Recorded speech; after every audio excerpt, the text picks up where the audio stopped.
Assalamualaikum warahmatullahi wabarakatuh. Salam sejahtera bagi kita semua. Saya Syifa Ayu Haryono dari Offering AB, S1 Pendidikan Fisika Universitas Negeri Malang.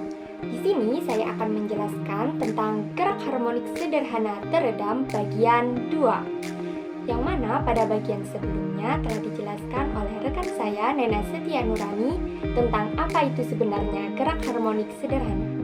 Nah, sedikit review bahwa gerak harmonik sederhana khususnya teredam menurut Dian Cawley pada tahun 1997 merupakan suatu gerak benda yang dipengaruhi oleh gaya penghambat atau redaman, yang mana menyebabkan amplitudo dalam suatu osilasi berkurang secara perlahan terhadap waktu sampai akhirnya berhenti.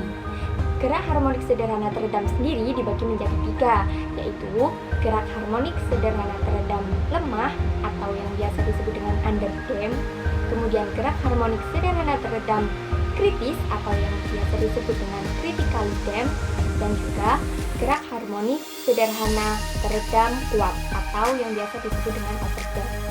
Nah, pada bagian kedua ini saya akan menjelaskan tentang gerak harmonik sederhana teredam kritis atau critically damp. Nah, sebenarnya apa sih gerak harmonik sederhana teredam kritis itu? Nah, pada GHS teredam kritis terjadi apabila suatu sistem tidak berosilasi dan akan mendekati titik setimbang dari suatu titik di luar titik kesetimbangan. Nah, dalam kasus ini, ketika suatu sistem dilepaskan dari posisi diam yang bukan posisi setimbangnya, maka sistem akan mendekati tetapi tidak melintasi posisi setimbangnya. Suatu sistem ketika B bernilai terlampau kecil akan menimbulkan ayunan yang lama tanpa menimbulkan pengurangan yang berarti pada amplitudo. B tersebut merupakan suatu konstanta peredaman. Sebaliknya, apabila suatu B terlampau besar nilainya, maka keadaan akan berubah seolah dalam keadaan terhimpit dan memerlukan waktu yang lama sebelum dapat kembali menggerakkan massa M. Sehingga dapat diketahui bahwa penyelesaian umum permasalahan tentang gerak harmonik sederhana teredam kritis yaitu dengan Xt sama dengan eksponensial dari min alpha T. Nah, dari mana sih persamaan Xt sama dengan A eksponensial dari min alpha T? Nah, seperti yang kita ketahui pada bagian 1 telah dijelaskan bahwa persamaan umum dalam GHS teredam adalah Xt sama dengan A E pangkat min alpha T cos omega T. Nah, seperti yang kita ketahui bahwa omega dapat diperoleh dengan cara akar omega 0 kuadrat dikurangi alfa kuadrat. Nah, untuk omega 0 sendiri dapat diperoleh dengan cara mengakarkan K per M dengan alfa sama dengan B per 2M. Seperti yang kita ketahui bahwa ciri khas dari gerak harmonik sederhana teredam kritis yaitu terjadi ketika omega 0 sama dengan alfa. Oleh karena itu, ketika kita mensubstitusikan omega 0 sama dengan alfa pada persamaan Xt sama dengan AE pangkat min alpha T cos omega T, maka akan diperoleh Xt sama dengan AE pangkat min alpha T. Selanjutnya, yaitu grafik osilasi terhadap waktu untuk gerak harmonik sederhana teredam kritis atau yang biasa kita sebut dengan critically damp. Nah, pada grafik tersebut dapat kita lihat bersama bahwa suatu sistem tersebut tidaklah berosilasi, melainkan mendekati titik kesetimbangan ketika suatu sistem tersebut disimpangkan dengan amplitudo tertentu. Berikutnya merupakan aplikasi gerak harmonik sederhana teredam kritis dalam kehidupan sehari-hari. Seperti yang kita ketahui bahwa kondisi teredam kritis memiliki banyak manfaat dalam kehidupan sehari-hari, terutama di bidang aplikasi dan juga rekayasa. Misalnya, untuk kepentingan perancangan komponen peredam atau shock absorb pada kendaraan bermotor. Seperti yang kita lihat bersama bahwa gambar di sebelah kiri merupakan gambar dari komponen peredam yang terdapat dalam kendaraan bermotor. Nah, pada gambar sebelah kanan terdapat komponen-komponen yang menyusun peredam yang ada dalam kendaraan bermotor.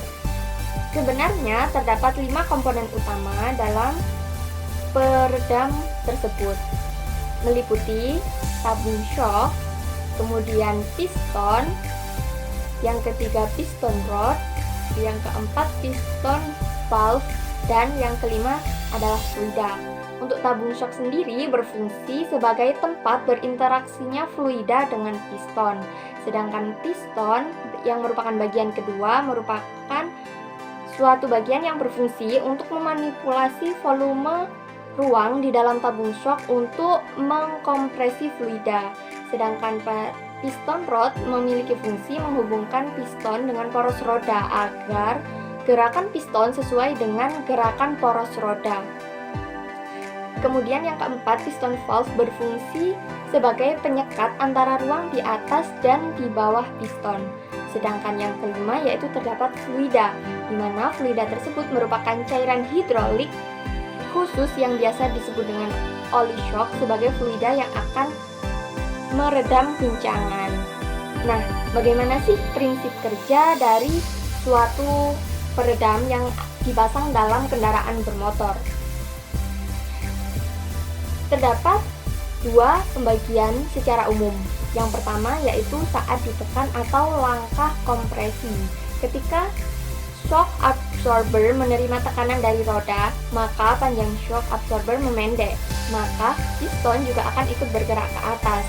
Nah, hal ini akan membuat pengecilan ruang di atas piston dan pembesaran ruang di bawah piston.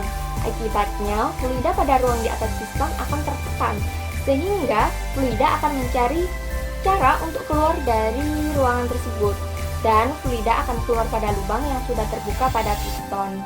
Dalam hal ini, katup kompresi akan terkena oleh fluida bertekanan, sehingga hanya satu saluran saja yang terbuka. Karena lubang mengalirnya fluida hanya satu dan sempit, otomatis kecepatan fluida dari ruang di atas piston ke ruang di bawah piston akan semakin lambat. Nah, hasilnya pergerakan piston juga menjadi lebih lambat. Pergerakan lebih lambat inilah yang meredam guncangan pada suspensi. Nah, selanjutnya yaitu langkah ekspansi. Ketika kompresi dari pegas sudah selesai, maka akan ada gaya balik pegas, yakni pegas akan kembali memanjang. Nah, hal tersebut akan mendorong piston di dalam shock absorber bergerak ke bawah. Hasilnya sama seperti di atas. Fluida di dalam ruang bawah piston akan mengalir ke ruangan atas piston melewati satu lubang kecil. Ini akan memperlambat gerakan piston karena kecepatan fluida bisa diredam. Nah, demikian merupakan prinsip kerja dari shock absorber yang biasa dipasang pada kendaraan bermotor, baik mobil maupun sepeda. Demikian yang dapat saya sampaikan mengenai gerak harmonik sederhana teredam kritis